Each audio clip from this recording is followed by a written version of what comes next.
अस्सलाम वालेकुम students. First year physics chapter number 4 है और चैप्टर 4 का ये लेक्चर 3। इसके अंदर हम work done in gravitational field को सीखेंगे। बहुत ही इंपॉर्टेंट टॉपिक है इस हवाले से कि इसमें क्वेश्चन जो है बोर्ड के पेपर में एमसीक्यू शॉर्ट या इवन लॉन्ग में भी ये टॉपिक आ जाया करता है, तो आपने बेहतर तौर पे इसको समझना है। लेकिन उससे पहले कहूँगा कि चैनल पर नए हैं तो सब्सक्राइब करना है, लेक्चर को लाइक करना है, फ्रेंड्स और फेलोज के साथ लाजमी शेयर करना है। तो work done in gravitational field की बात करें तो सबसे पहले ग्रेविटेशनल फील्ड को जान लेते हैं कि ग्रेविटेशनल फील्ड कहते किसे हैं। तो ग्रेविटेशनल फील्ड को डिफाइन करना है इंट्रोडक्शन की हेडिंग में। तो ग्रेविटेशनल फील्ड वो स्पेस है ज़मीन के बाहर, अर्थ के अराउंड, वो रीजन है, वो स्पेस है जहाँ जहाँ अर्थ की फोर्स ग्रेविटेशनल फोर्स एक्ट कर सकती है। ज़मीन के बाहर, अर्थ के बाहर चारों तरफ वो एरिया, वो रीजन जहाँ जहाँ अर्थ की ग्रेविटेशनल फोर्स अट्रैक्शन एग्जिस्ट करती है, वहाँ तक का वो टोटल एरिया सारे का सारा ग्रेविटेशनल फील्ड कहलाता है। अगर हम एक छोटा सा फिगर बना लें, यहाँ पे फिगर बना के मैं आपको दिखा दूँ, तो मिसाल के तौर पे चले अर्थ को हम इस तरह से ले लेते हैं। ये अर्थ की एक रफ सी डायग्राम होगी। तो इस अर्थ के चारों तरफ, यानी ऊपर नीचे हर तरफ, इधर जहाँ जहाँ अर्थ की फोर्स पहुँचती है वो तमाम एरिया अर्थ का ग्रेविटेशनल फील्ड कहलाएगा। अब जब हम पूछते हैं, इस बात का पता करते हैं कि ग्रेविटेशनल फोर्स कहाँ तक पहुँचती है, तो इसका जवाब हमारे पास है इन्फिनिटी तक, इनफाइनाइट डिस्टेंस तक अर्थ की ग्रेविटेशनल जो फोर्स है वो एग्जिस्ट करती है। तो ग्रेविटेशनल फील्ड भी ज़मीन से ऊपर कहाँ तक होगा, इनफाइनाइट डिस्टेंस तक अर्थ का ग्रेविटेशनल फील्ड भी एग्जिस्ट कर रहा है। अब नेक्स्ट हमारे पास जो हेडिंग मौजूद है वो ग्रेविटेशनल फील्ड की स्ट्रेंथ है। ग्रेविटेशनल फील्ड की स्ट्रेंथ का मतलब ये है कि ग्रेविटेशनल फील्ड के अंदर आपने एक बॉडी रखी है जिस बॉडी का मैस यूनिट है, मतलब 1 kg मैस है, यूनिट मैस 1 kg होता है। एक बॉडी, उसका यूनिट मैस है 1 kg मैस है, तो उसके ऊपर जितनी फोर्स लगेगी वो ग्रेविटेशनल फील्ड स्ट्रेंथ कहलाएगी। मिसाल के तौर पे इस रीजन के ऊपर हम एक बॉडी जो है उसको रख देते हैं, ये बॉडी इस रीजन में आ गई, तो इस बॉडी के ऊपर जितनी फोर्स अर्थ की लगेगी, इस बॉडी का अगर मैस 1 kg है तो फोर्स ओवर यूनिट मैस, यानी जितनी भी फोर्स पर केजी लगेगी, 1 kg एक मैस के ऊपर, उसको हम कहेंगे ग्रेविटेशनल फील्ड स्ट्रेंथ। अगर ज़्यादा फोर्स लग रही है पर केजी पर यूनिट मैस तो ग्रेविटेशनल फील्ड स्ट्रेंथ ज़्यादा है, कम लग रही है तो ग्रेविटेशनल फील्ड स्ट्रेंथ कम है। नेक्स्ट अब मेन टॉपिक की तरफ आते हैं। मेन टॉपिक है work done in gravitational field. तो यहाँ से अब आपने इंतहाई फोकस जो है वो उसको मेंटेन करके चलना है, क्योंकि एक एक चीज़ जो है वो कीमती है। जहाँ फोकस हटा वहाँ हो सकता है चीज़ आपको उतने बेहतर तौर पे समझ ना आए। तो वर्क डन क्लोज पाथ अगर हम चूज़ करते हैं ग्रेविटेशनल फील्ड के अंदर, कैसा path, closed path. Gravitational field के अंदर कोई क्लोज पाथ हमने ले लिया, तो क्लोज पाथ के अंदर जो वर्क डन होता है उसके दो फीचर्स आते हैं। एक तो वो वर्क डन जो है वो कंजर्वेटिव होगा, दूसरा वो work done independent of path followed होगा। मैं दोनों चीज़ें आपको 1 by 1 एक्सप्लेन करूंगा, लेकिन मैं पहले बता दूं कि क्लोज पाथ से मतलब क्या है। क्लोज पाथ से मतलब ये होता है कि भाई जहाँ से बात आपने शुरू की है ना, जिस पॉइंट से आपने आगाज़ लिया, घूम फिर के उसी पॉइंट के ऊपर आप लौट आए, तो ये जो रास्ता बनता है, पाथ बनता है, इसको क्लोज पाथ कहते हैं। ये ट्राइंगल की फॉर्म में भी हो सकता है। मिसाल के तौर पे चलो ट्राइंगल स्टार्ट से लेते हैं, यहाँ से हम चले, इस पॉइंट पे पहुँचे, फिर इधर गए, फिर जहाँ से चले थे उधर ही आ गए, तो ये क्लोज पाथ है। ये रेक्टेंगुलर भी हो सकता है, यहाँ पे चले, नीचे आए, फिर इधर गए, फिर ऊपर गए और फिर वापस जहाँ से चले थे उसी पॉइंट पे लौट आए। ये सर्कुलर भी हो सकता है, लूप की फॉर्म में। तो क्लोज पाथ कैसा पाथ है, जहाँ से चले वहीं पे लौट आए, क्लोज पाथ। तो एक ग्रेविटेशनल फील्ड के अंदर क्लोज पाथ के अंदर बॉडी मूव कर रही है, तो उसके ऊपर जो वर्क डन होता है ग्रेविटेशनल फील्ड कर रही है। याद रखिएगा, हम work done by gravitational field की बात कर रहे हैं। वर्क डन एक फोर्स ने लाना है, तो ग्रेविटेशनल फील्ड में वो फोर्स भला कौन सी होगी, वो फोर्स ग्रेविटेशनल फोर्स है। तो ग्रेविटेशनल फील्ड में क्लोज पाथ में ग्रेविटेशनल फोर्स एक बॉडी के ऊपर जो वर्क डन करती है तो उसकी दो करैक्टरिस्टिक्स हैं, दो फीचर्स हैं इंपॉर्टेंट। एक तो वो फोर्स, वो वर्क डन जो है वो कंजर्वेटिव है। कंजर्वेटिव का क्या मतलब उस क्लोज पाथ में जो टोटल वर्क डन होगा वो ज़ीरो होगा। क्लोज पाथ में total work done is zero. ये पहला फीचर हो गया work done by gravitational field. दूसरा फीचर क्या है कि वर्क डन जो है वो इंडिपेंडेंट ऑफ पाथ फॉलोड है, यानी आप कोई सा भी रास्ता चूज करें, हम ऊपर से पहले यहाँ पे पहुँचें, इधर से हम आए नीचे और फिर इधर पहुँच जाएं पॉइंट ए के ऊपर, तो कोई सा भी रास्ता हम फॉलो करें वर्क डन जो है वो एक जैसे ही रहता है। तो ग्रेविटेशनल फील्ड में ग्रेविटेशनल फोर्स जो वर्क डन करती है एक बॉडी पे वो ना सिर्फ कंजर्वेटिव है बल्कि इंडिपेंडेंट ऑफ पाथ फॉलोड है। आप यकीन रखें कि यहाँ से आपसे एमसीक्यूज में शॉर्ट क्वेश्चन में सवाल जो है वो पूछा जाएगा, तो एमसीक्यूज के लिए भी इसे याद रखना है, लेकिन अब हम इसे शॉर्ट और लॉन्ग दोनों के तौर पे लेके चलेंगे। पहले हमने प्रूव करना है, जस्टिफाई करना है कि जो क्लोज पाथ है उसके अंदर वर्क डन कंजर्वेटिव है, total work done equal zero है। फिर हमने प्रूव करना है कि वो इंडिपेंडेंट ऑफ पाथ फॉलोड है। तो पहले कंजर्वेटिव वाला हिस्सा चूज़ कर लेते हैं। तो वर्क डन इन कंजर्वेटिव हमने प्रूव करना है, जस्टिफाई करना है कि ये बात दुरुस्त है। उसके लिए हम एक पाथ ले लेते हैं, एक क्लोज पाथ। आपको स्क्रीन पे डायग्राम नज़र आ रही है, ये बिल्कुल उसी तरह है जिस तरह बुक पे डायग्राम बनाएगी, और ये इसकी ज़रा एक सिंपल हिस्सा ले लिया है जिसके अंदर ज़्यादा चीज़ें नहीं हैं ताकि हम फोकस कर सकें जो चीज़ हम निकालना चाहते हैं, जिस पे बात करना चाहते हैं, तो उसके सिंप्लीफाई रख के हमें उसकी लुक जो है वो बेहतर तौर पे नज़र आती है। अब इस डायग्राम के अंदर देखें तो ये एक बॉडी है जिसका मास m है, वेट w है। ये बॉडी जो है इसने पहले मूव करना है, अगर इसको हम मूव करवाएं सी से बी लेके जाएं हम इसको, ये सी से बी चले गए। फिर बी से लेके हम किधर लेके जाएं इसको, ए की तरफ। बी से ए की तरफ इसको लेके जाएं तो बी से ए की तरफ चलेगी। फिर ए से वापस लेके आए किधर, जहाँ से बात का आगाज़ हुआ था, पॉइंट सी। तो पॉइंट सी से बात का आगाज़ हुआ, सी से बी, बी से ए से फिर लौट के सी के ऊपर। तो इस पूरे पाथ के अंदर हमने वर्क डन निकालना है एक एक हिस्से का। सी से बी वर्क डन, फिर बी से ए वर्क डन, फिर ए से सी वर्क डन, फिर टोटल वर्क डन निकालेंगे और देखेंगे क्या वाकई टोटल वर्क डन ज़ीरो आता है या नहीं आता। एक और चीज़ जिसका ख्याल रखना है कि यहाँ पे जो फोर्स लग रही है, जो वर्क डन ला रही है, वो ग्रेविटेशनल फोर्स है। ग्रेविटेशनल फोर्स जो है एक बॉडी के ऊपर, एक बॉडी जिसका मास m है, उसके ऊपर जितनी फोर्स लगती है वो किसके इक्वल होती है, that is equal to the weight. Weight क्या है भाई, एक बॉडी जिसका मास m, उसके ऊपर जितनी ग्रेविटेशनल फोर्स उसके ऊपर लग रही है, that appears the weight of that body. तो उस फोर्स को हम यहाँ पे w से डिनोट कर देंगे। और आपको पता है कि वेट किसी भी बॉडी को वो हमेशा डाउनवर्ड एक्ट करता है, towards the centre of earth act करता है। लिहाजा आपको वेट के लिए जो एरोज हैं, ये w ये डाउनवर्ड ही मिलेगा, डाउनवर्ड w डाउनवर्ड मिलेगा नीचे हुए आता हुआ। तब वन बाय वन इसको हम लेके चलते हैं और तमाम वर्क डन निकालते हैं और फिर टोटल वर्क डन निकालेंगे। तो बॉडी जिसका मास m है, वेट w है, वो एक क्लोज पाथ में मूव कर रही है। कैसे, पहले c से b की तरफ गई, फिर बी से ए पे, और फिर वापस ए से सी की तरफ। तो क्लोज पाथ हो गया। तो चले इन तीनों का वर्क डन निकालते हैं। सबसे पहले work done between C and B find करते हैं। तो देखें क्या लिखा, डेल्टा डब्ल्यू के नीचे सबस्क्रिप्ट सी एरो बी, मतलब सी टू बी जो पाथ फॉलोड हुआ है इसमें जो वर्क डन है वो। तो वर्क डन क्या होता है बच्चों, work done force dot D है ना, वर्क डन का फार्मूला। यहाँ पे जो फोर्स है वो किसके इक्वल है, W के, और इसलिए हमने फोर्स की जगह क्या लिख दिया, W।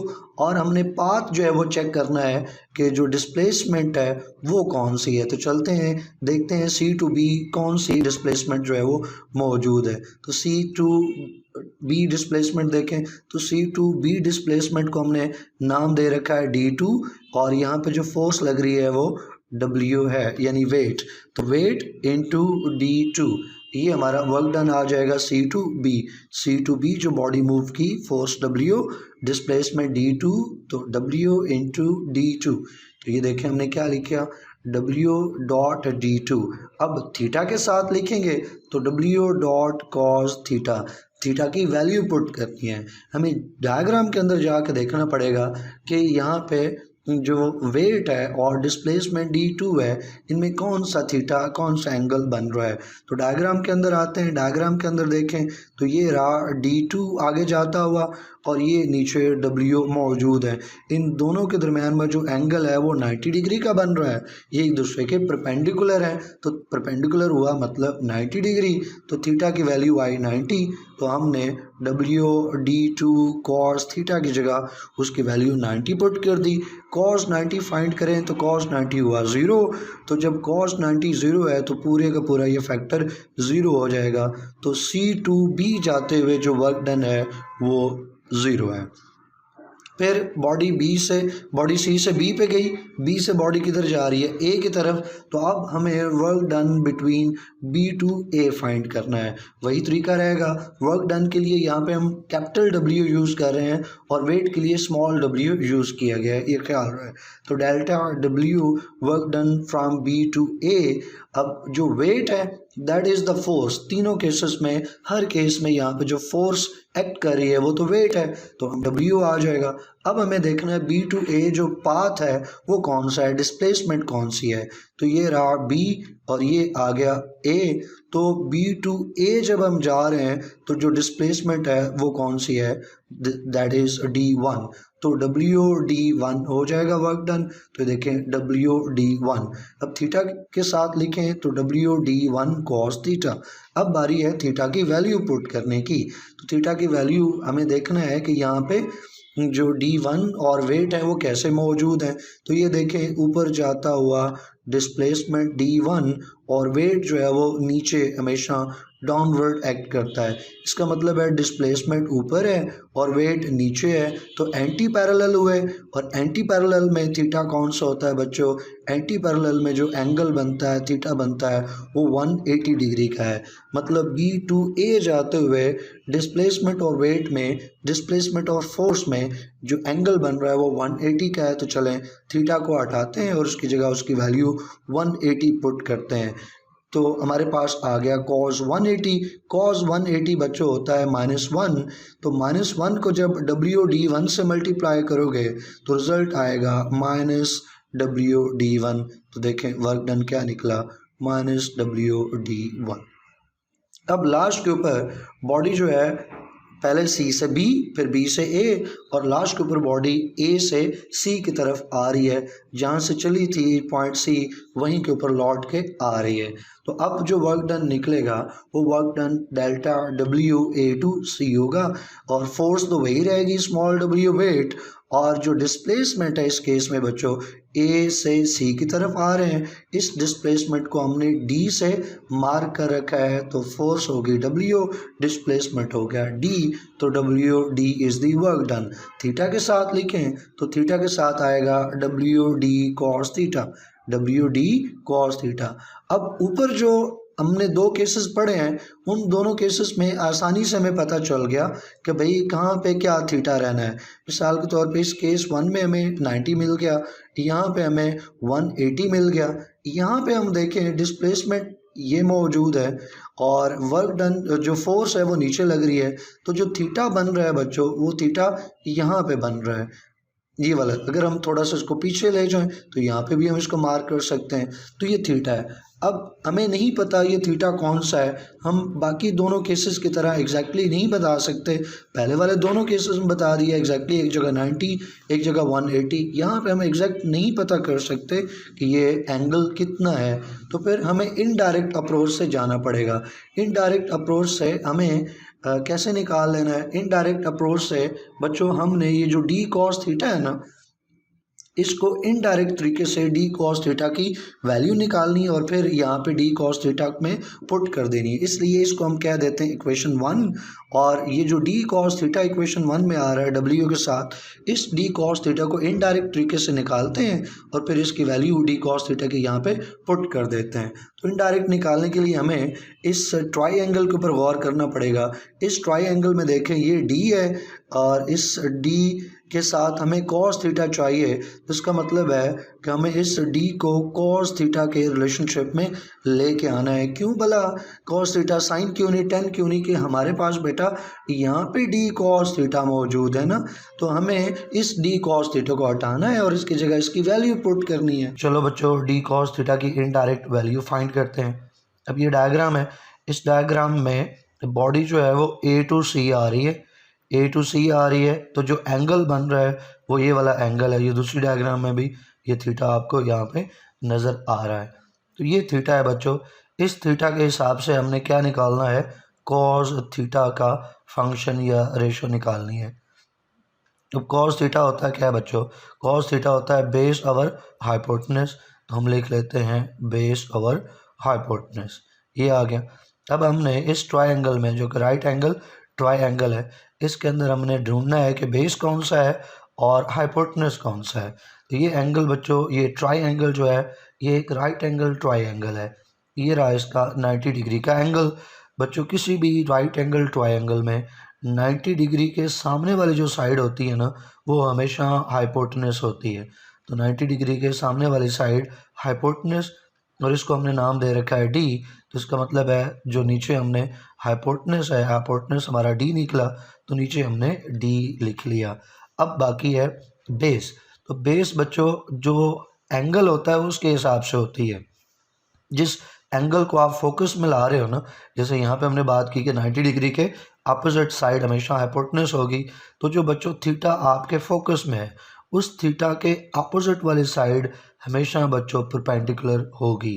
तो थीटा हमारा ऊपर वाला है यहाँ पे, ये थीटा, ये जो एंगल बन रहा है ये थीटा फोकस में है। इस थीटा के सामने वाली जो साइड है बच्चों वो हमेशा परपेंडिकुलर होगी और उसके एडजेसेंट वाली साइड हमेशा बेस होगी। तो यहाँ से हमें बेस भी मिल गया। तो बेस वाली लाइन ये ए बी वाली लाइन है, इसको हमने D1 नाम दे रखा है, तो हमें बेस मिल गया। तो ऊपर से न्यूमिनेटर में बेस का वर्ड हटाएंगे और उसकी जगह उसकी वैल्यू D1 लिख देंगे। तो इस तरह से हमारे पास ये cos theta equal to D1/D आ गया। हमें यहाँ से D1 की तलाश है, तो D को हम लेफ्ट हैंड साइड पर जाके मल्टीप्लाई कर देंगे बच्चों, तो हमारे पास ये हो जाएगा d cos theta equal to d। तो इस तरह से हमने d cos थीटा की वैल्यू फाइंड कर ली। यही हमारा टारगेट था कि हम d cos थीटा फाइंड कर लें, और हमें पता चल गया कि d cos theta is equal to d1। अब इसे जाके इक्वेशन 1 में पुट कर देना है। तो नोट्स में आए ये देखें, cos theta is equal to d1/d। अब यहाँ से d को लेफ्ट हैंड साइड पे लेके मल्टीप्लाई कर दिया, तो ये बन गया d cos theta equal to d, और ये d cos थीटा की वैल्यू को इक्वेशन 1 में पुट कर देना है। d cos थीटा की वैल्यू d1 है, तो वहाँ ऊपर से d cos थीटा इक्वेशन 1 में हटाएंगे और वहाँ पे d1 पुट कर देंगे। तो ये देखिए बच्चों d cos थीटा लिखा हुआ है, इसको हटाया और इसकी जगह हमने d1 लिख दिया, w अपनी जगह पर रहेगा और साथ d1 आ गया। तो ये बच्चों आ गया work done from A to C, that is equal to WD1। अब बच्चों हमारे पास तीनों केसेस का वर्क डन आ चुका। हमारे पास C to B, B to A और A to C। अब बारी है टोटल वर्क डन निकालने की। तो टोटल वर्क डन हम निकाल लेते हैं तीनों वर्क डन्स को ऐड करते हुए। बच्चों जो work done C to B हमने निकाला था पहला, वो 0 निकला था क्योंकि वहाँ पे ये इस केस में बॉडी इधर जा रही थी। चलो और थोड़ा नीचे बना देता हूँ, बॉडी इधर जा रही थी और नीचे जो W है वो डाउनवर्ड एक्ट कर रहा था। 90 डिग्री था एंगल यहाँ पे, तो वर्क डन क्या निकला था 0। तो इसकी वैल्यू हमने क्या पुट कर दी बच्चों यहाँ पे 0। फिर B to A की बॉडी, तो यहाँ पे W नीचे था, डिस्प्लेसमेंट ऊपर थी, तो वर्क डन जो है वो -WD1 निकला था। ये देखें वो उसकी वैल्यू पुट कर दी B to A -WD1। और फिर A to C अभी हमने निकाला है, ये सामने मौजूद है WD1। तो A to C वाली जो वैल्यू है WD1 वो पुट कर दी। अब देखें तो 0 तो अपनी जगह पे है और WD1 एक प्लस का है और एक माइनस का है, एक प्लस का है एक माइनस का, तो ये माइनस का WD1 ये प्लस के WD1 के साथ कैंसिल, तो इधर भी 0 आ गया उधर भी 0 है, 0 + 0 0, तो टोटल वर्क डन क्या निकला बच्चों, टोटल वर्क डन निकला इक्वल टू 0। यही तो हमने कहा था कि ग्रेविटेशनल फील्ड के अंदर क्लोज पाथ होगा तो जो वर्क डन है वो कंजर्वेटिव है, यानी टोटल वर्क डन जो है वो 0 निकलता है। So since the total work done in close path in gravitational field, gravitational force is 0, therefore gravitational field is conservative field। gravitational field कैसा है, कंजर्वेटिव है, और उसमें जो वर्क डन है वो भी कैसा होगा, कंजर्वेटिव होगा। नेक्स्ट है पॉइंट बेटा नंबर 2, जो हमने ऊपर बात की थी कि वर्क डन जो है वो ना सिर्फ कंजर्वेटिव है, ग्रेविटेशनल फील्ड कंजर्वेटिव है, बल्कि work done independent of path followed भी है, यानी कोई सा भी आप रास्ता चूज़ करें वर्क डन हमेशा एक जैसा रहेगा। अब हमने ये दूसरी बात जो स्टेटमेंट है, दूसरा हाइपोथेसिस है कि work done is independent of path followed, इसको मैथमेटिकली जस्टिफाई करना है। चलें इसके लिए हम बढ़ते हैं नंबर 2 पे, work done is independent of path followed, और इसको हम जस्टिफाई करते हैं। तो हमने एक डायग्राम ले लेनी है, डायग्राम ये स्क्रीन के ऊपर आप नज़र आ रही है आपको, और इसमें बॉडी को हमने 2 रास्ते देने हैं, 2 अल्टरनेट पाथ देने हैं।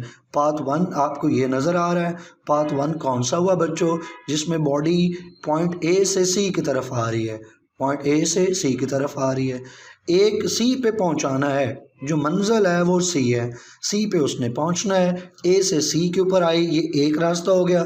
दूसरा रास्ता कौन सा है सी के ऊपर पहुंचने का, कि पहले वो ए से बी के ऊपर पहुंचे और फिर बी से वो सी की तरफ आ जाए। तो ये 2 रास्ते बनते हैं, 2 पाथ्स बनते हैं। हमने जस्टिफाई करना है कि इन दोनों पाथ्स के अंदर वर्क डन जो है वो एक जैसा आता है। तो ये बॉडी उस जिसने पॉइंट सी के ऊपर पहुंचना है बच्चों, इसके लिए फिर 2 पाथ हो गए। पाथ 1 कौन सा हुआ, फ्रॉम ए टू सी, और पाथ 2 कौन सा हुआ, पार्ट 2 2 हिस्सों पे हो गया, पहले ए से बी के ऊपर आई और फिर बी से सी के ऊपर। तो दोनों पाथ के अंदर हमने वर्क डन निकालना है और उसको कंपेयर करना है कि सेम आता है या नहीं आता। तो आपकी मर्ज़ी, पहले वर्क डन इन पाथ 1 निकालें या 2 निकालें। तो मैंने पहले वर्क डन पाथ 1 निकाला है, तो इसी से लेके बात को आगे बढ़ाते हैं। अब पाथ 1 में हमने बच्चों अगर वर्क डन निकालना है तो हमें देखना होगा कि पाथ 1 जो है वो किस तरह से बन रहा है, उसमें एंगल क्या बन रहा है, वेट में जो फोर्स है और डिस्प्लेसमेंट जो डी है इसमें। तो मैं एक क्लियर डायग्राम के ऊपर आपको लेके जाता हूँ नीचे। अब जो पाथ 1 है बच्चों उसमें देखें तो जो W है वेट, वो तो हमेशा डाउनवर्ड ही एक्ट करता है, और जो डिस्प्लेसमेंट है D वो तो यूं एक एंगल बना रही है। ये ना एंगल तो 90 का है, ना ही ये एंगल 180 का है कि हम 100% श्योरिटी के साथ बोल सकें। ये कोई और एंगल है, हमें नहीं पता ये एंगल कौन सा है, तो हम डायरेक्ट ये नहीं निकाल सकते, तो इनडायरेक्ट अप्रोच से निकालेंगे। तो पहले तो हम इसका वर्क डन निकालेंगे। वर्क डन में वेट फोर्स हो गया W और साथ डिस्प्लेसमेंट D, तो WD वर्क आ गया और WD कॉस थीटा थीटा के अंदाज में। तो work done in path 1 WD से इसको डिनोट कर देते हैं। पाथ 1 में जो फोर्स है, तमाम पाथ्स में फोर्स तो W रहेगी वेट, और जो डिस्प्लेसमेंट है बच्चों वो डिस्प्लेसमेंट इस पाथ में कौन सी है, D है, तो W इंटू डी, थीटा के साथ लिखें तो WD कॉस थीटा। जैसे मैंने बताया कि इस थीटा हम 100% श्योरिटी के साथ नहीं मालूम कर सकते थीटा कौन सा है, तो इनडायरेक्ट अप्रोच हम अपनाएंगे, और इनडायरेक्ट अप्रोच में ये जो D कॉस थीटा है इसकी वैल्यू हम तलाश करेंगे और यहाँ पे पुट कर देंगे। तो इसलिए इसको इक्वेशन 1 कह देते हैं। चलो बच्चों D कॉस थीटा की वैल्यू फाइंड करते हैं ट्राइंगल से। थीटा हमारा कौन सा है, ये रहा थीटा, और इसके बराबर यहाँ पे हमने पीछे थीटा मार्क कर रखा है। तो इस थीटा के हिसाब से यहाँ पे ट्रायंगल बना के लेके चले तो भी वही बात है, और यहाँ पे लेके चले तो भी एक बात है। तो यहाँ हम पीछे वाले एंगल को फोकस में लाएंगे। तो ये 90 डिग्री का एंगल है बच्चों। 90 डिग्री के बिल्कुल अपोजिट जो साइड है वो, जैसे ऊपर हमने सीखा, वो हाइपोटेनस है, और जो थीटा अंडर फोकस है उसके बिल्कुल अपोजिट वाली साइड बच्चों हमेशा परपेंडिकुलर रहती है, और ये परपेंडिकुलर आ गया। और उस थीटा के एडजेसेंट वाली जो साइड है वो बेस कहलाती है। तो ये हमारे पास आ गई बेस। अब हमें मालूम करना है कॉस थीटा। कॉस थीटा होता है बेस ओवर हाइपोटेनस। तो बेस निकला d1, हाइपोटेनस निकला बच्चों d। तो base over hypotenuse means d1 over d। तो cos theta is equal to d1 by d। यहाँ से हम d को लेफ्ट हैंड साइड पर जाके मल्टीप्लाई कर देते हैं। तो d cos theta equal to d1 आ गया और हमारे पास d cos थीटा की ये वैल्यू आ गई। इस d cos थीटा की वैल्यू ऊपर जाके हमने पुट कर देनी है। तो d cos थीटा को वहाँ से हटाएंगे और उसकी जगह उसकी वैल्यू पुट कर देंगे। तो देखें जहाँ पे d cos थीटा लिखा हुआ था वहाँ आ गया d1। तो जो वर्क डन है पाथ 1 में वो हमारे पास आ गया WD1। इसको हम इक्वेशन 2 कह रहे हैं। आगे हमने कंपैरिजन के लिए इस इक्वेशन को इस्तेमाल करना है। अब हम वर्क डन इन पाथ 2 निकाल लेते हैं। वर्क डन इन पाथ 2 निकालना है बच्चों। तो पाथ 2 में जो रास्ता है उसके तो दो हिस्से हैं। बॉडी जो है पहले ए से बी की तरफ आएगी और फिर वो बी से सी की तरफ जाएगी। तो हमें पहले ए से बी निकालना होगा वर्क डन और फिर बी से सी। तो टोटल वर्क डन निकलेगा इन पार्ट 2। तो पार्ट 2 में टोटल वर्क डन निकलना है तो बच्चों ए से बी वाला वर्क डन और फिर बी से सी की तरफ जो वर्क डन है इसको ऐड करोगे तो टोटल वर्क डन निकलेगा इन पार्ट 2। तो नोट्स में देखें यही तो लिखा है total work done in part 2 is equal to work done from going A to B plus work done from going B to C। अब ए और बी वाला हम पुट कर देते हैं। तो डायग्राम में देखें जो आके ए वाला वर्क डन क्या निकलता है ए से बी की तरफ। तो अब ए से बी की तरफ वर्क डन देखें बेटा ये ए से बी की तरफ है। अब डब्ल्यू जो है वो इधर मौजूद है डाउनवर्ड एक्ट कर रहा है। बॉडी भी बेटा किधर आ रही है डिस्प्लेसमेंट D1 भी नीचे की तरफ है। वेट जो है वो भी नीचे की तरफ है यानी दोनों की डायरेक्शन सेम हुई। सेम डायरेक्शन में एंगल कौन सा हुआ थीटा कौन सा हुआ 0। cos 0 कितना होता है बच्चों cos 0 1 होता है। तो इसका मतलब है जो वेट आएगा पहले तो हम लिखेंगे WD1 फिर थीटा के साथ हम लिखेंगे WD1 cos थीटा फिर थीटा की वैल्यू पुट करेंगे। थीटा की वैल्यू चूंकि डायरेक्शन सेम है बच्चों तो थीटा की वैल्यू क्या हुई 0 डिग्री। तो WD1 cos 0 पुट हो गया और फिर cos 0 डिग्री की वैल्यू cos 0 होता है 1। तो फिर हम अगले स्टेप में WD1 और cos 1 की वैल्यू cos थीटा की वैल्यू को 1 पुट कर दी। 1 के साथ हमने WD1 मल्टीप्लाई किया तो रिजल्ट क्या आया WD1। तो इतने स्टेप्स हमने किए हैं क्योंकि एक ही क्वेश्चन में हम पढ़ रहे हैं तो ये सारे स्टेप हमें करने की ज़रूरत नहीं है। डायरेक्ट हम फिगर का रेफरेंस दे के डायरेक्ट वैल्यू लिख सकते हैं WD1 की। लेकिन अगर ये सारे स्टेप्स आप करना चाहें तो भी कोई मसला नहीं आप इन स्टेप्स को फॉलो कर सकते हैं। तो WD1 cos थीटा 1 आगे इसकी वैल्यू पुट करनी है थीटा की। इसी तरह जो work done going from B to C है तो वहाँ पे वेट W रहेगी डिस्प्लेसमेंट D2 है ये देख लें ये रहा डिस्प्लेसमेंट D2 B से C की तरफ जाते हुए डिस्प्लेसमेंट D2 आ गया और ये साथ cos 90 क्योंकि यहाँ पे जो एंगल बन रहा है बच्चों वो 90 डिग्री का है। वेट डाउनवर्ड एक्ट कर रहा है बॉडी B से C की तरफ जा रही है तो एंगल कौन सा बना बच्चों 90 डिग्री का बना ना। तो cos की वैल्यू क्या पुट की 90 और ऊपर B से नीचे जब ऊपर से नीचे आ रहा था तो एंगल 0 डिग्री बना तो cos 0 डिग्री। अब वैल्यूज पुट कर दें cos 0 डिग्री होता है 1 को WD1 से मल्टीप्लाई किया तो WD1 आ गया। फिर cos 90 डिग्री बेटा बच्चा होता है 0 तो cos 90 0 हो गया। 0 को WD2 से मल्टीप्लाई करेंगे तो रिजल्ट 0 हो जाएगा। तो ये देखें 0 लिख लिया WD1 plus 0 equal to WD1। तो वर्क डन इन पाथ 2 भी हमने निकाल लिया ये आया WD1। इसको इक्वेशन 3 कह देते हैं। बड़ा equation 2 work done in path 1 देखो ये वर्क डन इन पाथ 1 था ये भी किसके इक्वल निकला बच्चों WD1 के। वर्क डन इन पाथ 2 वो भी क्या निकला WD1। तो इसका मतलब है पाथ 1 से बॉडी आए ये पाथ 2 से आए टोटल वर्क डन जो है वो सेम रहेगा दोनों पाथ्स में।